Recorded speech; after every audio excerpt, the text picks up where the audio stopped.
In this video, I'm going to show you how you can stop notifications or alerts from Sweatcoin app. If you find this video helpful, please like and subscribe to this channel. Alright, so if you've been receiving a lot of alerts or notifications from this app and you wish to put an end to them, it's pretty simple. Just go ahead and find your app and then long press on it and choose this option, App Info.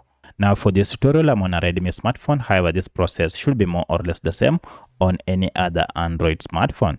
From here, you need to go ahead and look for the section called permissions, and under permissions, you should say notifications.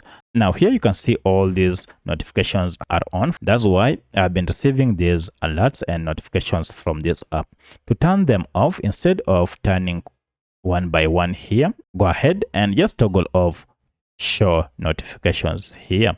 Now this will go ahead and disable all permanent notifications, vibration notifications, play sound notifications, as well as even floating notifications. You'll never again receive any notifications from this app unless you go ahead and toggle this on again. So that's how you can permanently stop pop-up notifications or alerts from Sweatcoin app.